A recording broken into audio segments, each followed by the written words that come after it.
అదే విధంగా శ్రీ రాళ్లబండి శ్రీ రామచక్రధర్ గారికి మనస్ఫూర్తిగా నా యొక్క నమస్సుమాంజలిలు. అదే విధంగా అమ్మవారైనటువంటి మహాతల్లి ఇప్పుడే బయటకు వెళ్లారు శ్రీమతి ఏ శారదా దీప్తి గారికి కూడా మనస్ఫూర్తిగా నా యొక్క శుభాభినందనలు తెలియజేస్తున్నాను. అదే విధంగా అతి చిన్న వయసులోనే ఎన్నో అద్భుతమైనటువంటి సనాతన ధర్మమునందు హిందూ ధర్మమునందు ముందుకు తీసుకుని వెళ్ళడానికి ఎంతో కృషిని చేస్తూ విశాఖపట్నం లాంటి మహానగరమునందు కూడా ఆయన డాక్టర్ గా, ప్రొఫెసర్ గా, అదే విధంగా పుస్తక రచయితగా కూడా ఎన్నో అద్భుతమైనటువంటి పరిక్రమల ద్వారా మహానుభావుడు ఎంతో ఉన్నత స్థాయికి చేరుకున్నా కూడా ఇంకా చిన్న పిల్లవారి మనస్తత్వంగా అందరితో కలిసిపోయి అందరూ నా వాళ్ళు, అంతా నాది మనది అనుకునేటువంటి తత్వంలో ఇక్కడ ఇన్నర్ శానిటేషన్ నాది మనది అనేటువంటి తత్వంలో మహానుభావుడు ఆచార్య డాక్టర్ ప్రొఫెసర్ చల్లా కృష్ణవీర్ అభిషేక్ గారికి మరియు విచ్చేసిన మీరందరికీ కూడా భగవతి యొక్క కరుణా కటాక్ష వీక్షణలు ఎల్లప్పుడూ కూడా మీ అందరి మీద ఉండాలని మనస్ఫూర్తిగా ఆశీర్వాద వచనము ఇస్తూ, ఇక ఒక చిన్న విషయం గురించి నాకు మాట్లాడమని చెప్పి ప్రొఫెసర్ గారు అదే విధంగా స్వామివారందరూ కూడా అడిగారు. అంతఃశుద్ధత ఒక మహానుభావుడైనటువంటి కవి రాశాడండి. ఆత్మశుద్ధి లేని ఆచారమదియేల, భాండ శుద్ధి లేని పాకమేల, చిత్తశుద్ధి లేని శివ పూజలదియేల, విశ్వధాభిరామ వినురవేమా. చూడండి, మహానుభావుడైనటువంటి వేమన రాసినటువంటి పద్యం ఇది. ఆత్మ శుద్ధంగా లేకపోకుండా ఏ పని చేసినా కూడా అందులో పురోభివృద్ధి గాని, గతి గాని, మతి గాని, స్థితి గాని ఉండవు. అదే విధంగా ఏదైనా కూడా పాకమును చేస్తూ ఉన్నాం. ఉదాహరణకు చెరకు నుంచి బెల్లము తయారు చేస్తున్నాం. ఆ పాకంలోనికి ఒక రకమైనటువంటి ఏదైనా ద్రవ్యముగాన పడిన ఎడల ఆ పాకు అంతా కూడా విరిగిపోతుంది. తరువాత చిత్తశుద్ధి లేకుండా చేసేటువంటి పూజ. ఇక్కడ కూర్చున్నాం భగవంతుని దగ్గర, మంత్రమేమో చెబుతున్నాం. ఓం నమస్తే భగవన్ విశ్వేశ్వరాయ మహాదేవాయ త్రయంబకాయ త్రిపురాంతకాయ త్రికాగ్నికాలాయ కళాఘ్నిరుద్రాయ నీలకంఠాయ మృత్యుంజయాయ సర్వేశ్వరాయ సదాశివాయ శ్రీమన్ మహాదేవాయ నమః అని కైంకర్యమంతా చేస్తున్నాం. కానీ పక్కన ఫోన్ ఉంటుంది. ఫోన్ ను చూస్తూ స్క్రోల్ చేస్తూనే ఉంటాం. ఎవరు ఫోన్ చేస్తుంటారో ఆలోచిస్తుంటాం. ఏ విధంగా పొద్దున్నే పోవాలి, డ్యూటీకి పోవాలి, పొద్దున్నే వెళ్ళాలి, పిల్లలకు టిఫిన్ తేవాలి. ఇదే తంతు. ఆత్మశుద్ధి లేదు అక్కడ. దానితో చేసేటువంటి పని ఫలము ఫలితాన్ని రెండింటినీ ప్రసాదించదు. ఎప్పుడైతే మనస వాచ కర్మన సర్వం శ్రీ పరమేశ్వరార్పణమస్తు, సర్వం శ్రీ పరదేవతార్పణమస్తు అనేటువంటి విషయముతో భావన మాత్రము మనము చేసేటువంటి సర్వ కార్యములు కూడా ఆ ఫలము ఫలితము మన మీద, మన కుటుంబ సభ్యుల మీద కూడా సుస్పష్టముగా కనపడుతుంది. ఆ విధమైనటువంటి వ్యవహారములోనే బహిశుద్ధతతో పాటు అంతఃశుద్ధి కూడా కావాలి. ఈ అంతఃశుద్ధిని ఏ విధంగా మనము ట్రైన్ చేయాలి అనేటువంటిది ఇక్కడ మొట్టమొదటి క్వశ్చన్. అందరూ బాగానే చెప్తున్నారు గురువు గారు, యూట్యూబ్ లో చూస్తున్నాం, సోషల్ మీడియా మాధ్యమాల్లో చూస్తున్నాం, అవి అంటున్నారు, ఇవి అంటున్నారు. ఏది పట్టుకోవాలి? ఏ మార్గమును పట్టుకుంటే మనకు అంతఃశుద్ధత కలుగుతుంది? ఈ అంతఃశుద్ధత ద్వారా మనం ఏ విధంగా ముందుకు వెళ్ళాలి? చాలా మందికి ఉన్నటువంటి ప్రశ్న. ప్రతి జీవిలోనూ కూడా 72,000 నాడులు ఉంటాయి. ఎన్ని? 72,000 నాడులు.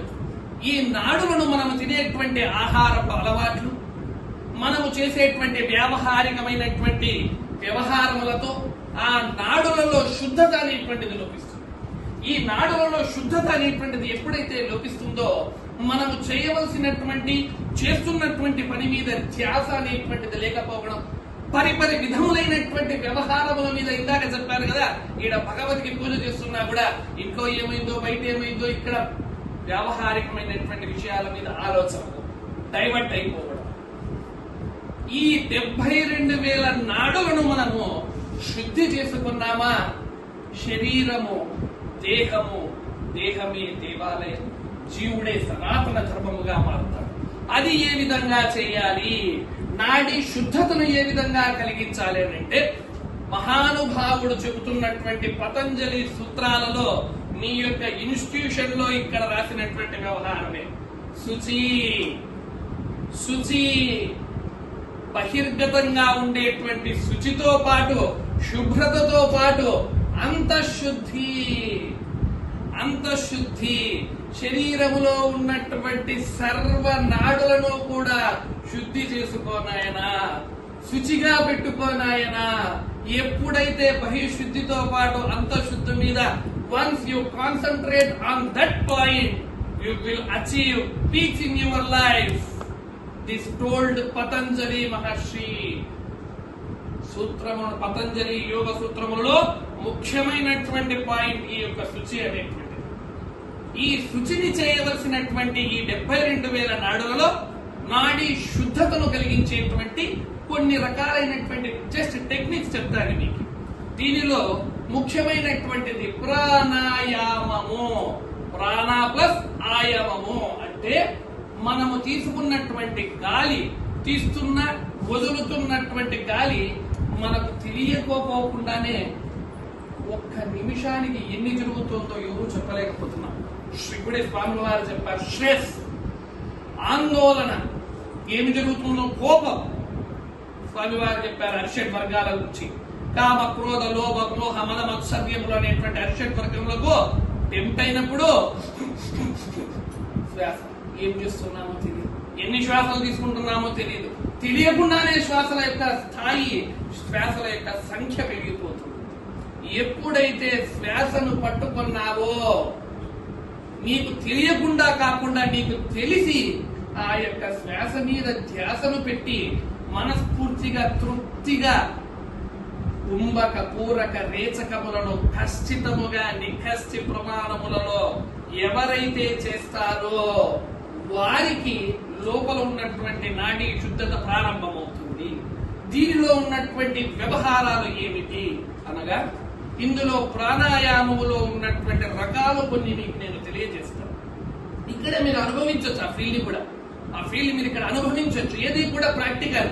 That means science is not different from సనాతన, సనాతన is not different from science. రెండో కూడా ఒకటే. అందుకే మొన్ననే ముందు నెలలో మహానుభావుడు ఈ సంస్థ తరఫున స్పిరిచువల్ సైంటిస్ట్ అనేటువంటి అవార్డు కూడా ప్రదానం చేయడం జరిగినది. ఎందుకంటే ఐఎమ్ ఆల్సో పీజీ స్టూడెంట్. నేను సైన్స్ చదివాను, బైపీసీ ఇంటర్లో డిగ్రీలో బాటనీ, జువాలజీ, కెమిస్ట్రీ చదివాను. కానీ నా గురువులు నాకు మహానుభావుడు ప్రసాదించిన విద్య, అమ్మవారి యొక్క కరుణా కటాక్షములతో మంత్రశాస్త్రము మీద, తంత్రశాస్త్రము మీద ఈ రకమైనటువంటి ప్రయోగాలతో ముందుకు వెళ్ళడం జరుగుతూ ఉంది.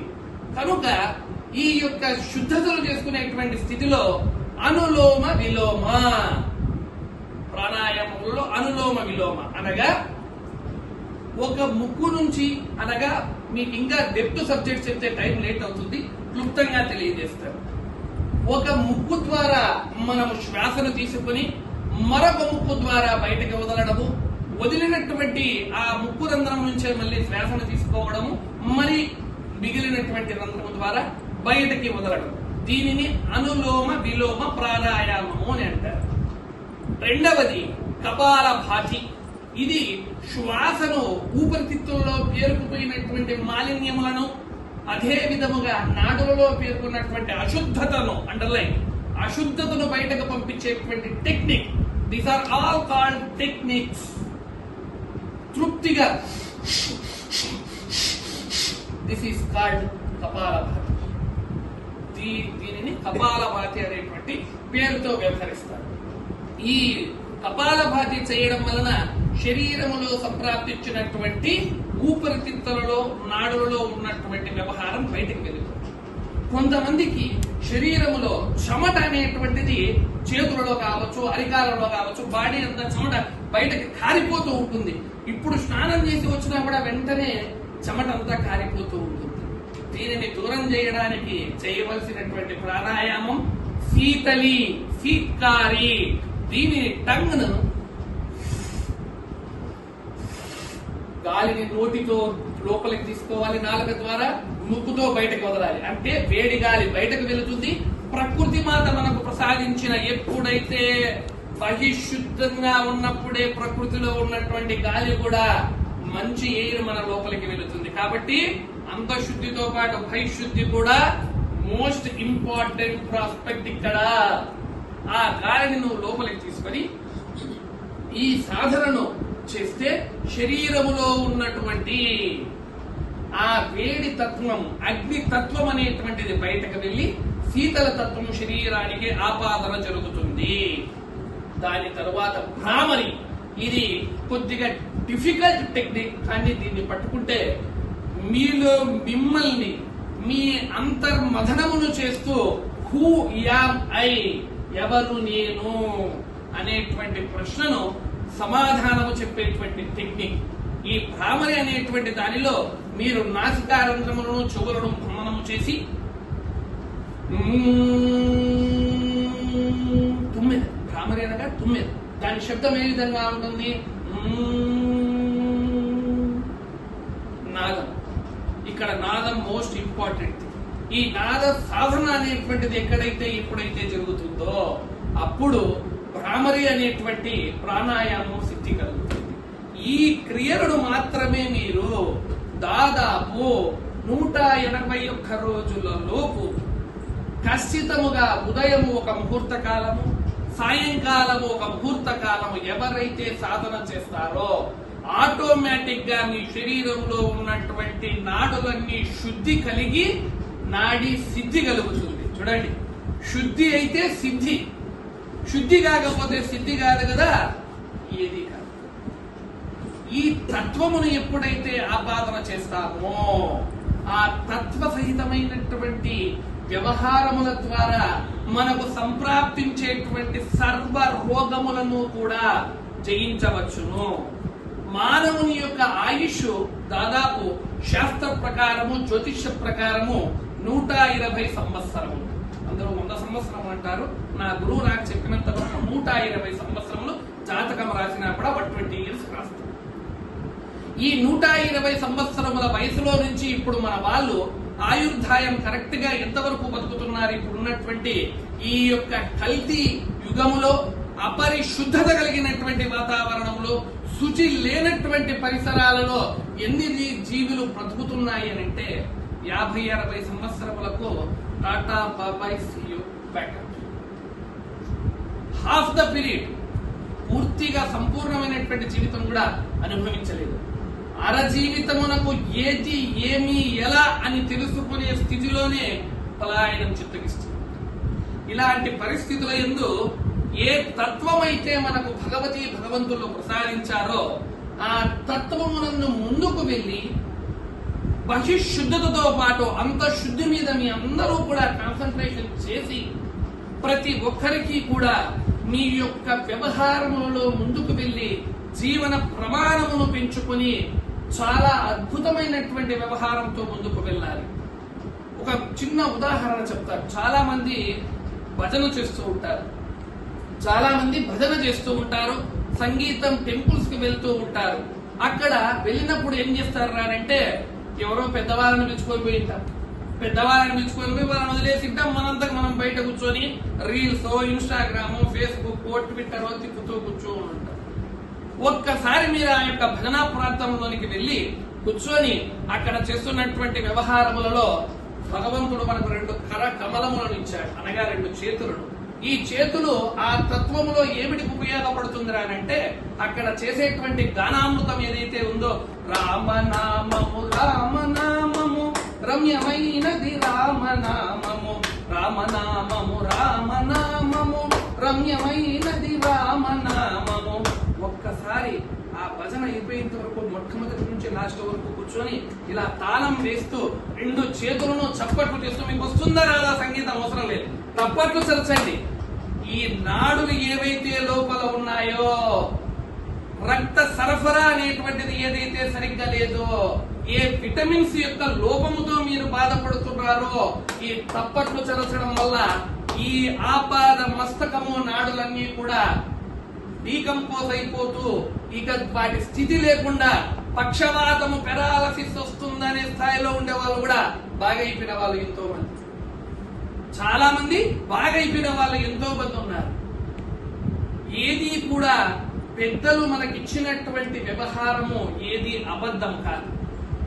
వేదములు, ఇతిహాసములు, పురాణములు సర్వము కూడా చెప్పబడినటువంటివి చెబుతున్నవి మన యొక్క జీవన విధానములో, నిత్య జీవనములో మనము అనుష్ఠించదగినటువంటి వ్యవహారములే. ఇందాకే స్వామివారు చెప్పారు, ఆ ఊ మ అకార ఉకార మకారస్య ఓంకారః. ఈ యొక్క ప్రణవమును ఎవరైతే పట్టుకుంటారో ప్రణవమును కూడా ఏ విధంగా చేయాలి? ఈ ప్రణవమును కూడా శ్వాసతో మిళితమును చేసి నిష్పత్తులు కొంతమంది కొన్ని రకాలుగా చెబుతుంటారు. నాకు నా గురువు చెప్పినంత నిష్పత్తి ప్రకారము 1:2:3 నిష్పత్తిలో ఎవరైతే చేస్తారో శరీరములో మూలాధార చక్రము నుంచి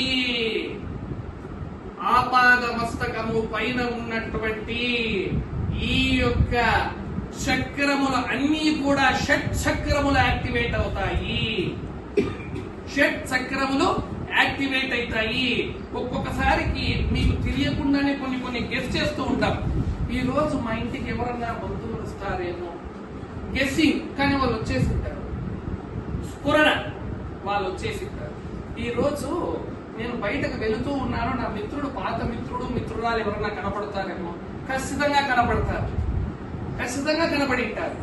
ఇది సాధన ద్వారా మన శరీరంలో ఎప్పుడైతే శక్తి చలనము జరుగుతుందో, శక్తి చలనము జరిగినటువంటి తరువాత ఆ యొక్క స్ఫురణ వలన మనకు సంభవించేటువంటి చక్ర భేదనములు జరిగి మన యొక్క శరీరము అంతఃశుద్ధితో, త్రికరణ శుద్ధితో సర్వమును కూడా అన్ని జీవుల యందు కూడా నేనే అహం బ్రహ్మాస్మి తత్వమసి.